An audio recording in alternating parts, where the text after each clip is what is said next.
오늘 이 시간 우리에게 주시는 하나님의 말씀 마태복음 22장 37절 한 절의 말씀이 되겠습니다. 마태복음 22장 37절 한 절의 말씀 한 목소리로 합독하시겠습니다. 예수께서 이르시되 내 마음을 다하고 목숨을 다하고 뜻을 다하여 주 너의 하나님을 사랑하라 하셨으니 아멘. 오늘 우리가 함께 생각해 보고자 하는 주제는 우리가 세상을 살아가는 데 있어서 삶의 자세가 얼마나 중요한가라고 하는 것, 그것은 우리가 익히 잘 아는 그런 내용이 되겠습니다. 그래서 우리가 주어진 환경은 우리가 바꿀 수는 없지만 그러나 그 환경에 대해서 우리가 어떤 반응을 보이느냐에 따라서 그 환경이 때로는 우리에게 유익하기도 하고 또는 우리에게 어려운 환경이 되기도 한다. 그래서 흔히 그 상황에 대한 우리의 자세 또는 우리의 태도 여기에 따라서 그 상황은 달리 느껴진다. 그래서 우리가 세상을 살아가는 데 있어서 이런 삶의 자세는 매우 중요한 건데 이 삶의 자세라고 하는 것은 전적으로 우리 자신이 통제할 수 있는 것이기도 합니다. 우리가 보통 자세라고 이야기를 하지만 성경에서는 마음이라고 이렇게 표현을 합니다. 즉 어떤 그 사람이 어떤 마음가짐을 가졌느냐, 이것을 성경에서 마음가짐을 우리가 보통 올바른 자세, 이런 자세라고 하는 표현으로 사용을 하는데 우리의 생각이 행동을 지배하고 또 행동이 사람의 습관을, 그리고 습관이 또 그 사람의 성품, 그리고 그 성품이 결국은 우리의 미래에 많은 영향을 준다 하는 것이 보통 일반적으로 우리가 말하는 겁니다. 그래서 우리가 세상을 살아가면서 어떤 자세와 마음가짐을 갖느냐에 따라서 우리의 미래에 많은 영향을 끼칠 수 있고 더더욱 우리의 신앙의 모습에도 큰 영향을 끼칠 수 있다라고 하는 것, 그것을 우리가 늘 기억을 하시면서 우리가 세상을 살아가면서 특히 성경을 통해서 우리가 세상과 하나님에 대해서 믿음의 세계에 대해서 어떤 마음의 가짐을 가지고 우리가 살아가야 하는가라고 하는 그것에 대해서 우리가 오늘 주시는 말씀을 중점으로 우리가 몇 가지 함께 생각해 보고자 합니다. 오늘 우리가 함께 읽은 마태복음 22장 37절은 우리에게 세상을 살아가는데 최선을 다하는 삶을 살라는 거죠. 그러니까 마음을 다하고 목숨을 다하고 뜻을 다한다라고 하는 말은 다른 말로 얘기하면 내 목숨을 바쳐서 주 너의 하나님을 사랑하라. 그래서 우리가 믿음을 갖는 것은 그냥 무슨 우리가 어떤 그 취미생활 하는 것처럼 우리가 그냥 대충 어느 정도 하는 신용을 하는 그런 게 아니라 성경이 우리에게 요구하는 믿음의 자세, 그리고 우리가 이 신앙적인 삶의 자세는 우리가 목숨을 내놓고 살아가는 그런 삶의 자세, 마음가짐을 가지고 살아야 한다. 그런데 우리는 그런 마음가짐을 갖고 우리가 살다가도 또 우리가 어떤 문제들이 생겨나게 되면 그 일에 집중하느라고 하나님에 대한 생각을 싹 다 잊어버리는 경우가 보통 우리가 살고 있는 그런 우리의 삶의 모습입니다. 특별히 우리가 세상을 열심히 사는 사람들이 특히 하나님에 대해서 그런 경우들이 많이 있습니다. 그래서 우리가 내가 하는 일을 완벽을 기하려고 하다 보면 우리가 물리적으로 주어져 있는 모든 시간이나 이런 것들이 제한적이기 때문에 결국은 많은 사람들은 하나님에 대해서 최선을 다하는 삶을 살지 못한다라고 하는 거죠. 그런데 사람들은 그것을 별로 심각하게 생각하지 않습니다. 저는 제가 이 세상을 살아가면서 열심히는 살지만 그런데 그 열심히 하나님의 일에 영향을 주는 열심이면 안 된다. 그래서 지금도 뭘 하다가 내가 기본적으로 해야 될 하나님과의 관계에 지장이 되는 일이 있으면 하다가도 손을 놓습니다. 그건 제게 아무 의미가 없어요. 내가 하나님의 일에 손해를 보고 내가 무엇을 이루는 거는 그거는 내게 지금 당장은 무슨 성취감이 있고 그런 것 같지만 결국은 그거는 나에게 해로운 일이 되어진다라고 하는 겁니다. 그래서 우리가 믿음의 삶을 살아가는 삶의 자세에 가장 중요한 것 중 하나는 우리가 최선을 다하는 삶을 살아가는 그 믿음의 모습에서 내가 목숨을 걸 수 있는 그런 모습이 우리에게 필요하다라고 하는 겁니다. 그런데 이제 오늘을 살아가는 많은 현대인들은 그렇지가 않아요. 종교가 선택사항이 돼버렸어요. 우리가 성경을 읽어보면 성경에서는 하나님이 우리의 선택사항이 아니고 우리의 필수사항이에요. 이건 반드시 그렇게 해야 된다라고 우리에게 얘기하는데 오늘 그 말씀을 받아들이는 사람들이 선택사항으로 받아들이는 게 그게 문제예요. 그래서 우리가 오늘 주시는 이 본문의 말씀을 통해서 하나님에게 충성하고 하나님을 사랑하고 하는 데 있어서 내가 목숨을 걸어야 된다는 거죠. 그래서 우리가 이 목숨을 거는데 가장 좋은 건 뭐냐면요. 하나님의 일을 제일 먼저 하는 거예요. 최선을 다하는 거는 우리가 모든 것을 제일 뒤로 밀어놓으면요. 우리가 결국은 그 일에 최선을 다할 수가 없어요. 그래서 우리가 하나님의 일을 최우선으로 생각한다라고 하는 것은 내가 가장 바쁠 때 그 일부터 하는 거예요. 이제 우리가 예를 들어서 내가 시험 기간에도 그 일을 하는 거예요. 내가 막 일이 많고 막 그래도 내가 그 일은 하는 거예요. 그런데 우리는 다른 사람의 눈치를 보잖아요. 예를 들어서 우리가 야근을 하다가 내가 시간에 내가 늘 집에서 예배 오던 시간이니까 내가 한 20분 예배 봐야 되겠다. 그리고 그 자리를 떠서 예배하는 사람 하나도 없어요. 왜냐면 자기가 야근하고 남 눈치 보고 다른 사람 아니 지금 내가 밤에 집에 들어가서 퇴근해야 되는 시간에 내가 시간을 내서 그 일을 해주는데 내가 나를 위해서 20분도 못 쓴다. 근데 이거는요 내가 괜히 사람들 앞에서 내가 좀 더 그 사람들에게 잘 보이려고 하기 때문에 못하는 거예요. 제가 학교 다닐 때 저희 선생이 그 목사님이긴 한데 그분은 수요 예배, 금요 기도회 이런 거 안 해요. 그러니까 뭐 이게 학교에서 조교로 일 시키다가 저 금요 기도 가야 돼요. 수요 예배 가야 돼. 그러면 뭐 수요 예배 가냐? 목사가 그렇게 물어요. 그리고 또 금요 기도회 가야 돼요. 그러면 근데 저는요 선생 눈치 안 봐요. 그럼 보면 그건 내가 죽는 건데요.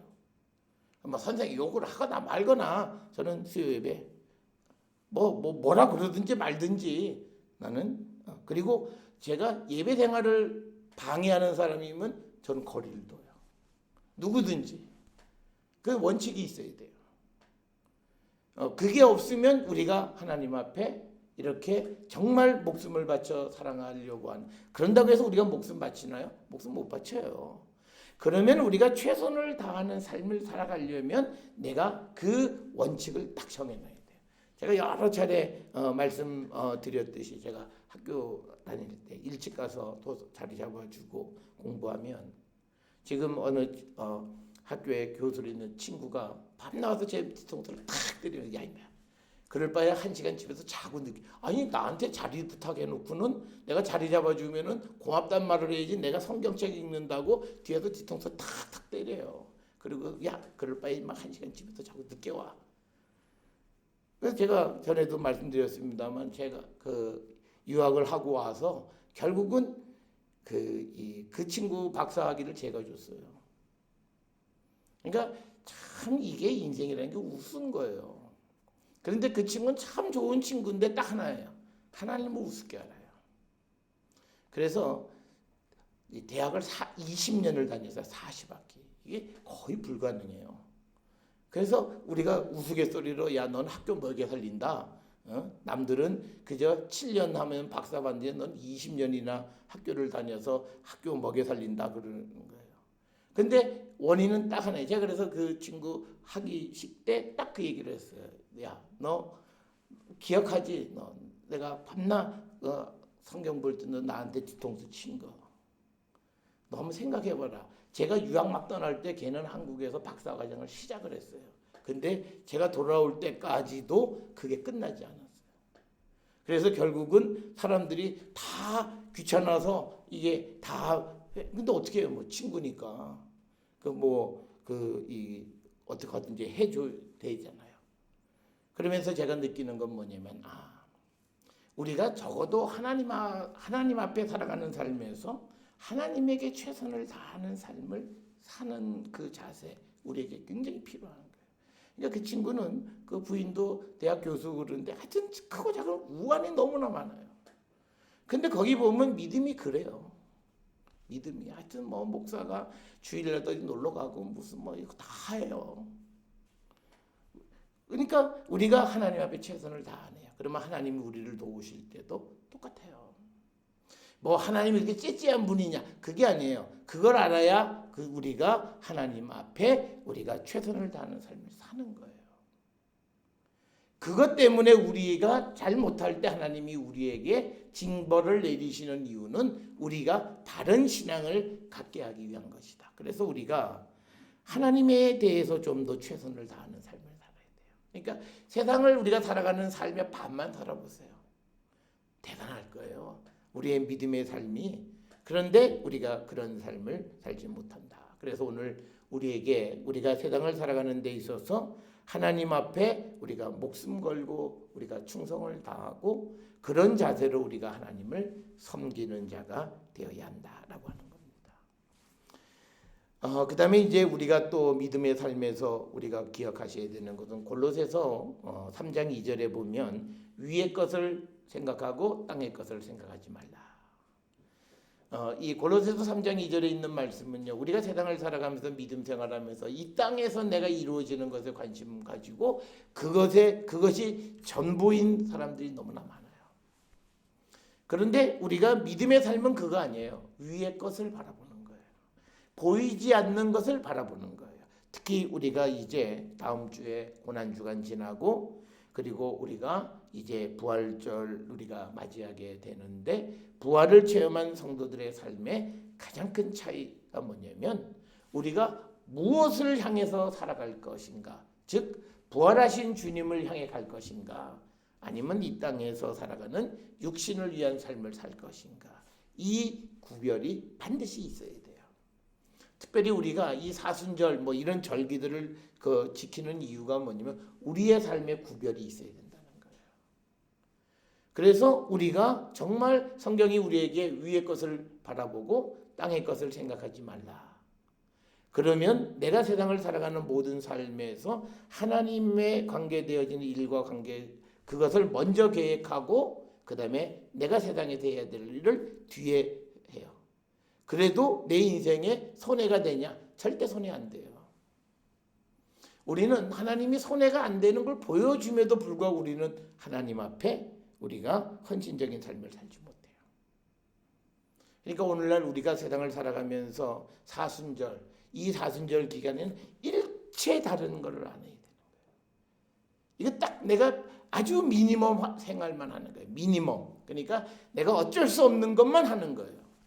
그게 사순절이에요. 그래서 우리가 믿음 안에 살아가는 사람들은 사순절에 출장도 안 가요. 그리고 우리가 회사에서는 대부분 출장이나 뭐 이런 데 가는 게 별로 자기에게는 유익한 거예요. 그런데 그 기회도 나요. 그런다고 그 사람이 그걸 못한다고 해서 그가 하는 일에 손해가 올까? 그건 아니라는 거예요. 그런데 우리는 땅의 것을 생각하니까 내가 다른 사람과의 관계도 되고 모든 거 되어지고 하다 보니까 해야 된다고 생각해서 우리의 인생의 목표가 흔들리면 우리의 삶의 전체가 흔들려요.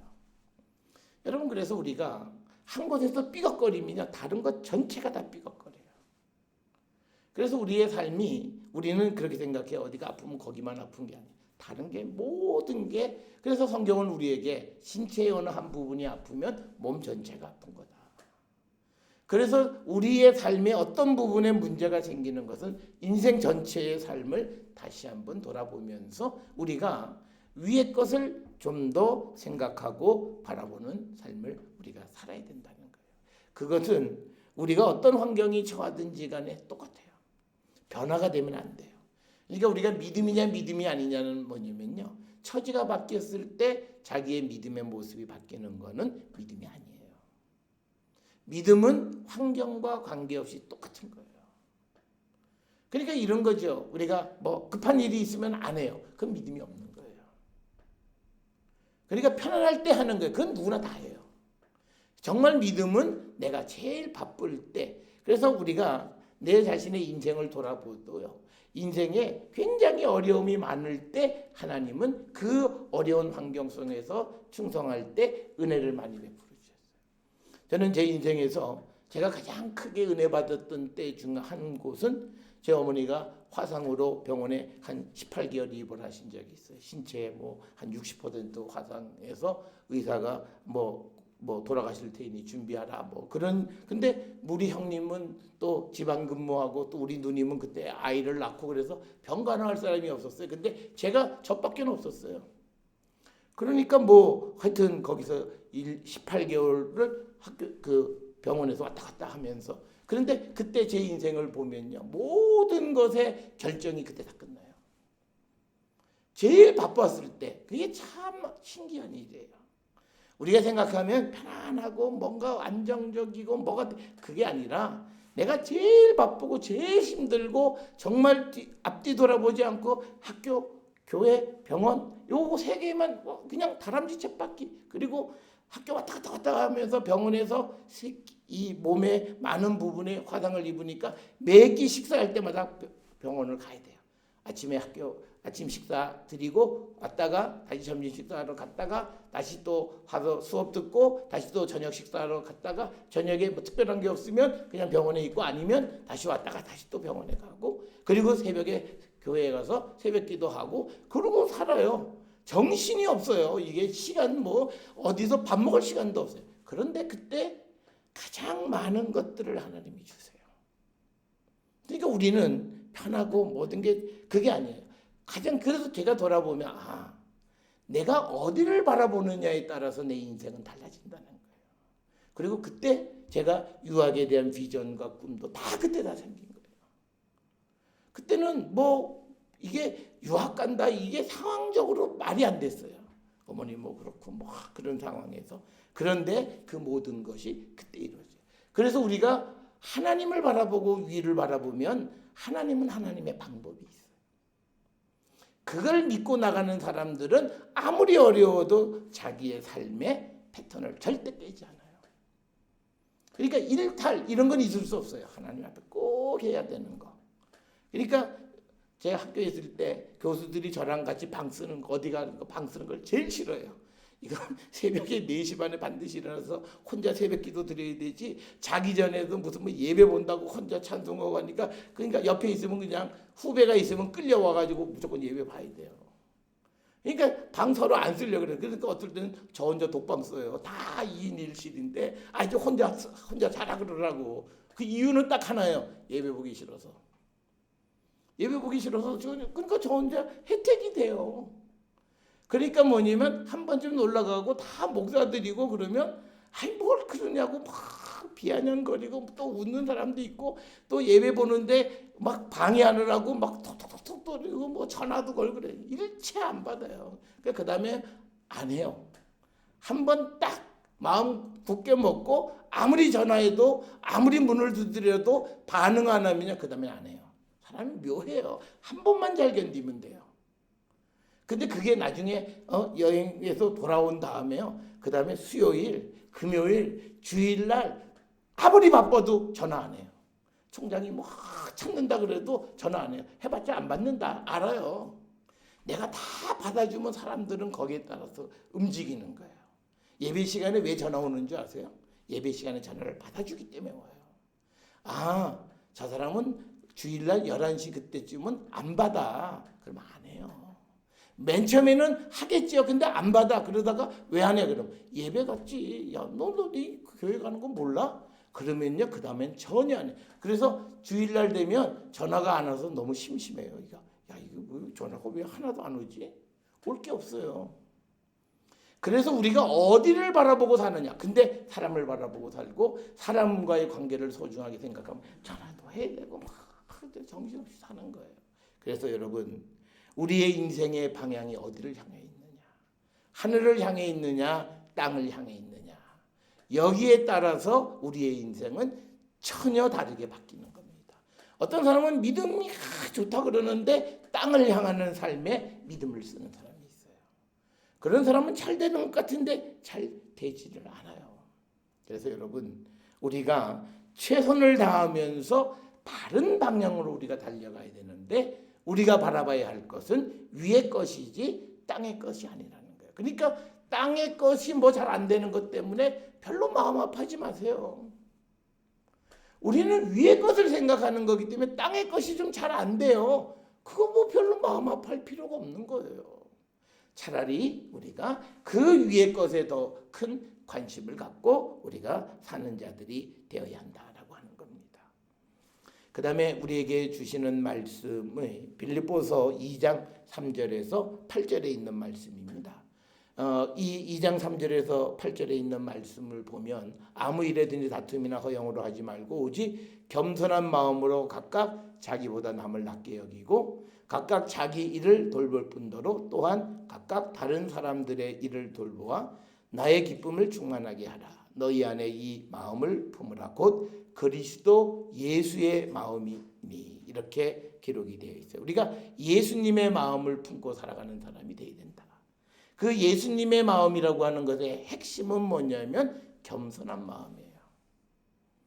그 겸손한 마음은 뭐냐면 남을 나보다 더 낮게 여기는 거예요.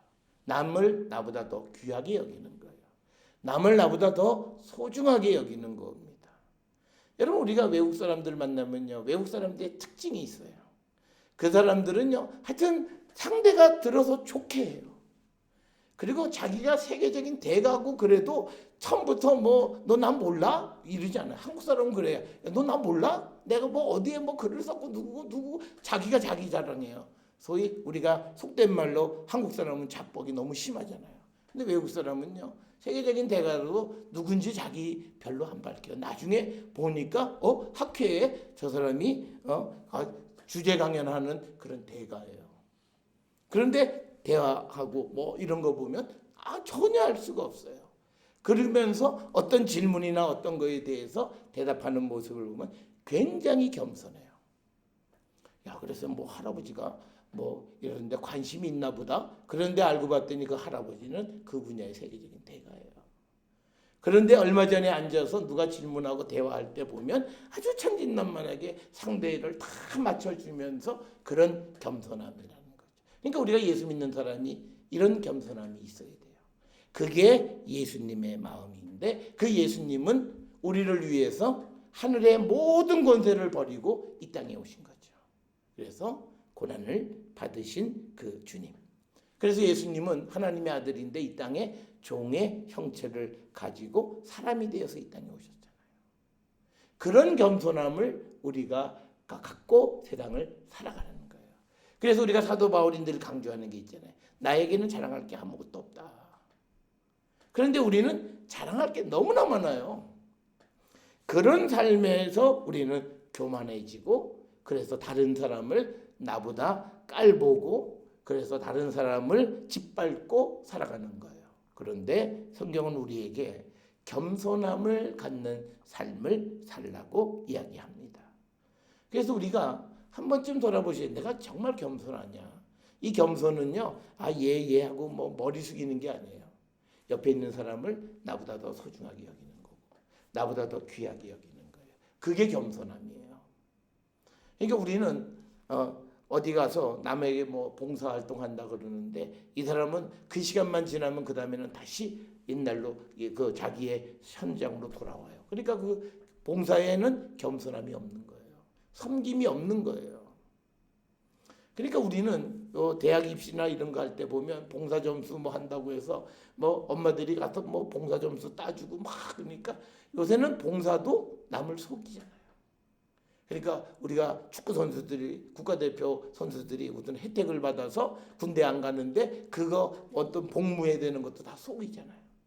안 한 거 한 것처럼 하고. 그래서 그게 문제가 생기는 거죠.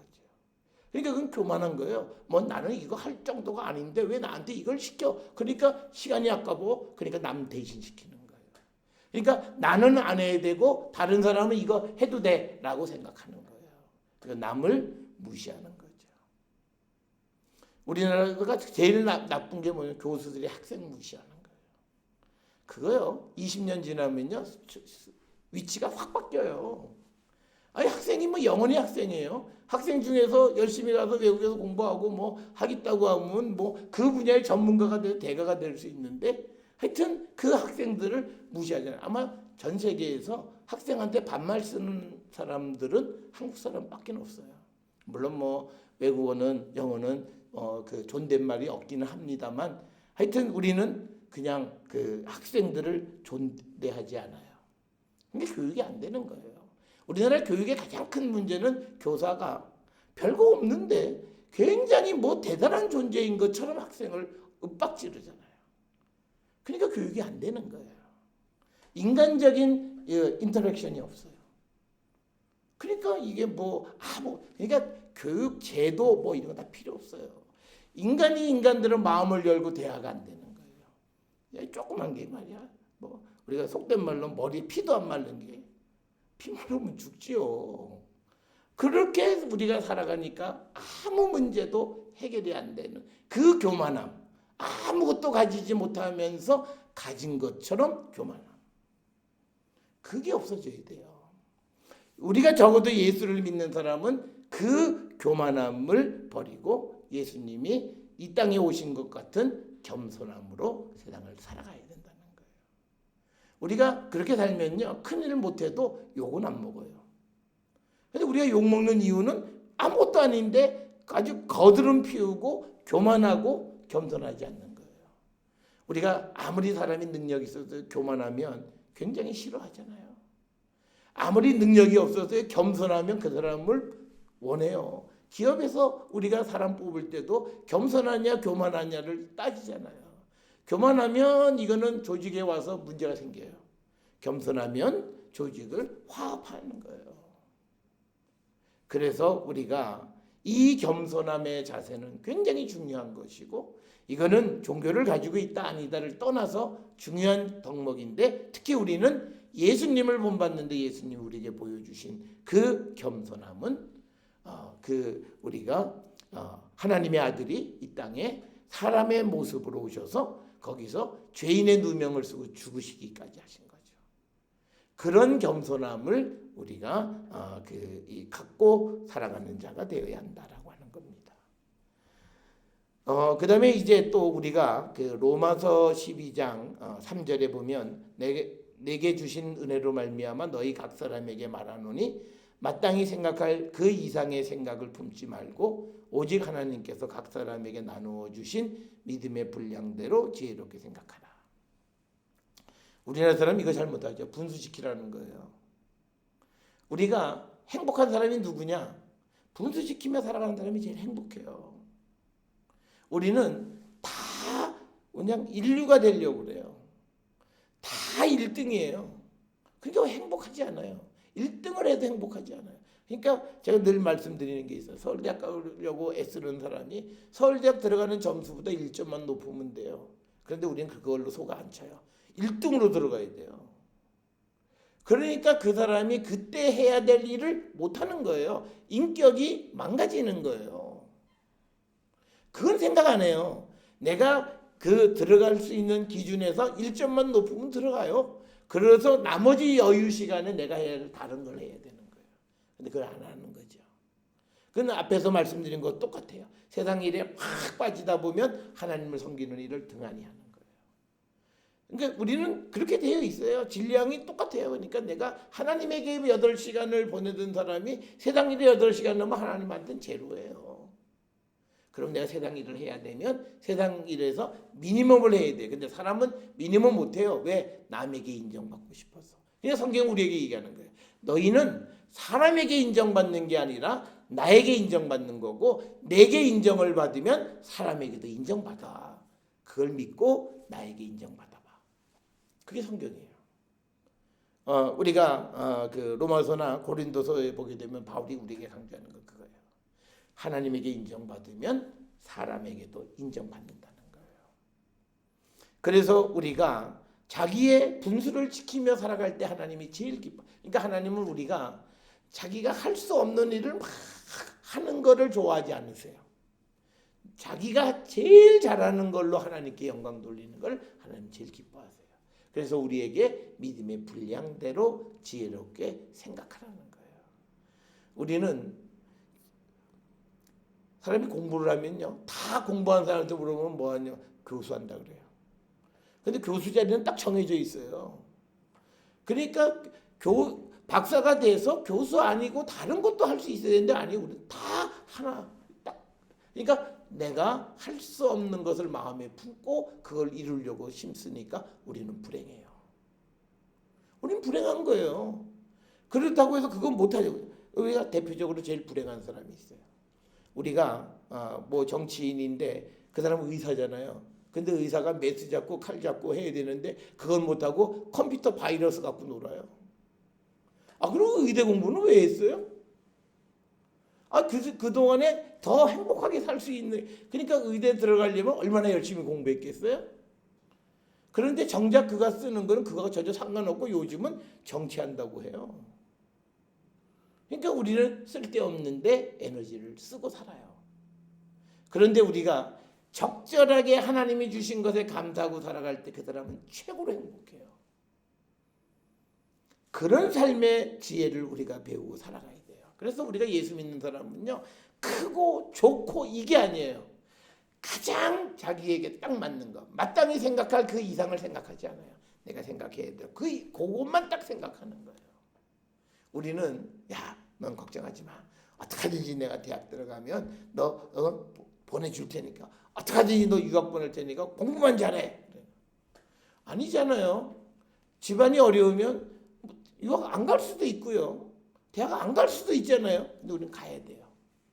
그래서 논 팔고 밥 팔고 다 해요. 그러니까 그래서 출세해요. 그래서 뭐 판사가 되고 검사가 되고 뭐가 돼요. 그러면 뭐예요? 이제 본전 뽑아내야죠. 그냥 나쁜 짓 하는 거예요. 판사나 검사가 정의의 개념이 아니라 돈 버는 수단이잖아요. 우리 어머니가 내가 여기 공부할 때까지 나를 위해서 투자한 돈이 얼마인데, 그러니까 그 다음에는 나쁜 짓 해서 본전 뽑아내야 되는 거예요. 그러니까 정의하고는 전혀 상관이 없잖아요. 그러니까 우리가 참 재미있어요. 합리적 의심을 한다고 언제는 막 주장해서 합리적 의심. 그런데 자기들이 할 때는 합리적 의심은 작용 안 해요. 그리고 합리적 의심을 하면 그게 잘못됐다고 그래요. 말이 안 되는 거잖아요.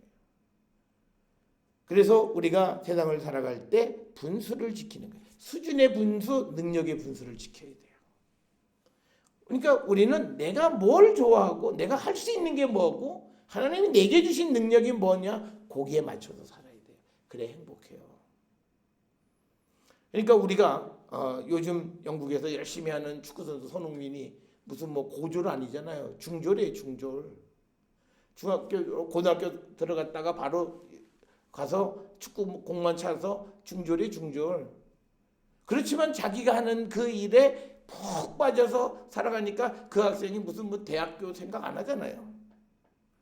요즘은 우리나라에도 연예인 그 아이돌 중에서 나 대학 갈 필요 없다, 대학 안 가는 사람들이 있어요. 대학 뭐 웬만한 대학 어떻게 가면 갈 수 있어. 근데 가서 뭐 하려고요.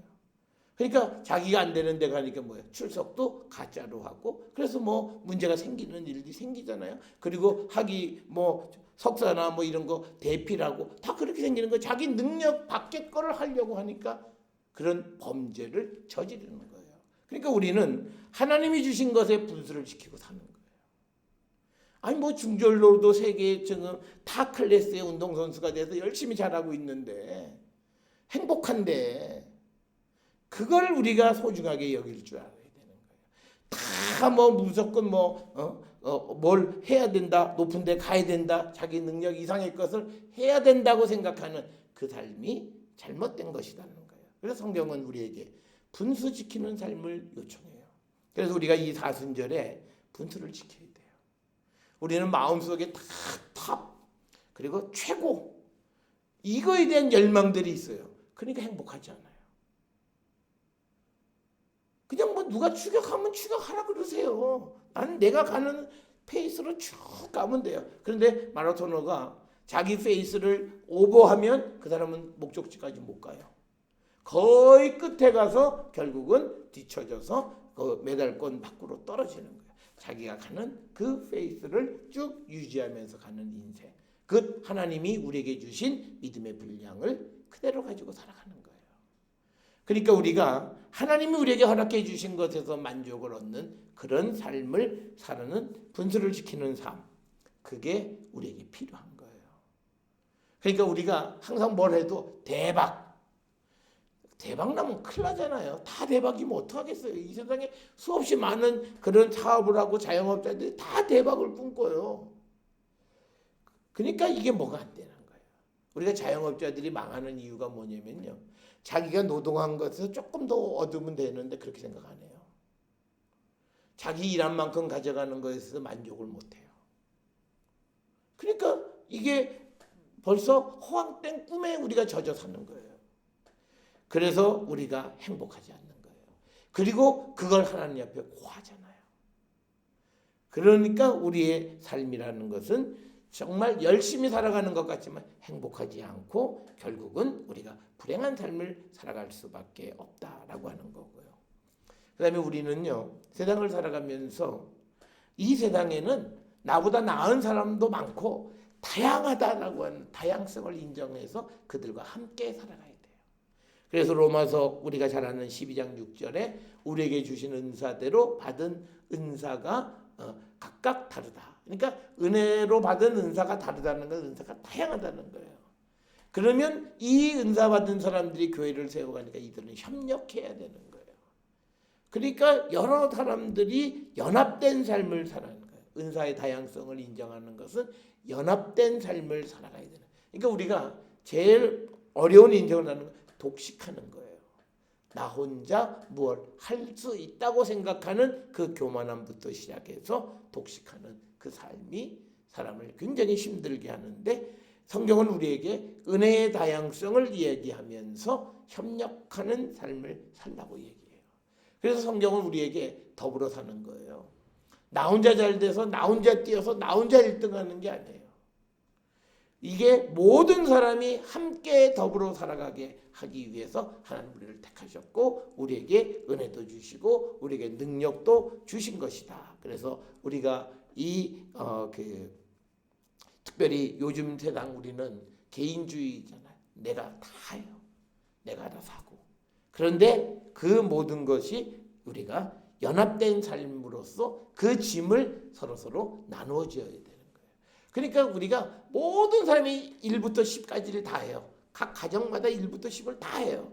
야, 나는 일을 잘하니까 내가 일을 하고 너는 일을 해. 너는 사문해서 이거 서로 이렇게 나누어서 각각 잘하는 것을 보면 세 가정이 다 행복해요. 그런데 1부터 10까지 내가 다 하는데 잘하는 건 1밖에 없어요. 그러면 2부터 10까지는 나쁜 걸 먹어야 돼요. 또 이 집은 2만 잘해요. 그러면 1부터 10까지 2 빼놓고는 다 나쁜 걸 먹어야 돼요. 그런데 그게 아니라 1 잘하는 사람, 2 잘하는 사람 10집이 모이면 다 좋은 것 10가지를 다 가질 수 있는 거예요.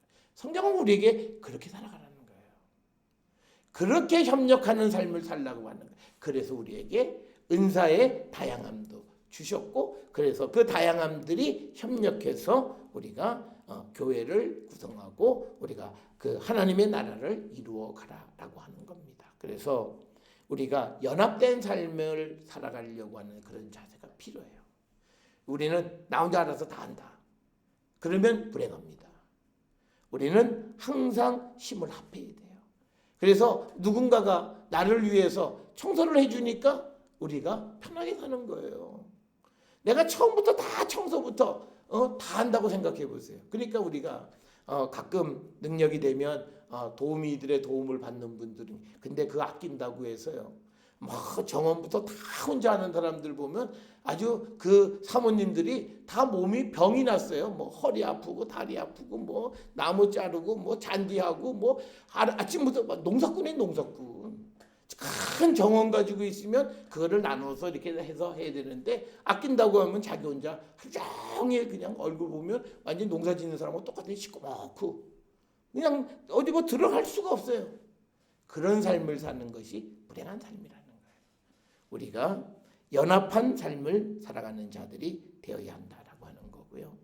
마지막으로 빌립보서 4장 6절에 우리에게 주시는 것, 아무것도 염려하지 말고 모든 일에 기도와 간구로 너희 구할 것을 감사함으로 하나님께 아뢰라라고 하는 겁니다. 그래서 우리가 어떤 삶을 살아야 되냐면 긍정적 마인드를 가지고 사는 거예요.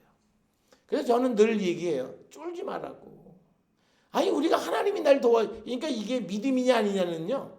아니 하나님이 나와 함께 하시면 내가 겁날 게 없어야 되는데 그냥 전전긍긍하고 그냥 잠을 자지 못하고 그냥 막 그냥 쿵닥쿵닥 이거는 하나님을 안 믿는 거예요.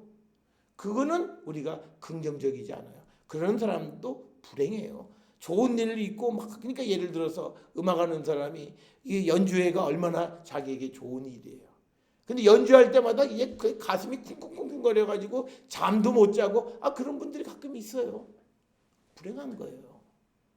그러니까 뭐냐면 우리가 긍정적인 삶을 살아가는데 그 긍정은 뭐냐면 하나님의 능력을 믿는 거예요. 그래서 우리가 염려하지 않는 거예요. 큰 문제가 내 앞에 있지만 걱정할 거 없어요. 왜? 내가 믿는 하나님은 그런 정도의 문제는 아무것도 아니게 해결해 줄 수 있는 분이에요. 그리고 내게 무엇이 잘못돼도 하나님은 다시 원상으로 회복하실 수 있는 분이에요. 그렇기 때문에 우리가 긍정적인 마인드를 가지고 우리가 세상을 살아갈 수 있다는 거예요. 그래서 예수 믿는 사람이 항상 옆에서 다른 사람한테 불안을 유발하면 안 돼요. 그냥 불안해가지고 어쩔 줄 모르고 그냥 그러면 안 돼요. 적어도 다른 사람이 막 불안할 때, 야 너는 안 불안하냐? 뭐 너 그래도 교회 다니는 게 좀 낫긴 낫네. 뭐 이런 소리를 들어야죠. 그냥 남보다 더 불안해가지고 어쩔 줄 모르고 그런 어떤 염려하고 근심하는 것은 믿음이 없는 겁니다. 그래서 우리가 바울이 유명한 얘기를 하잖아요. 내가 매일 죽을 수 있는 거는 딱 하나다. 내가 매일 살 수 있음을 믿기 때문이다. 부활을 믿는 거예요. 내가 죽지만 주님이 날 살려주심을 믿기 때문에 날마다 나는 죽을 수 있어.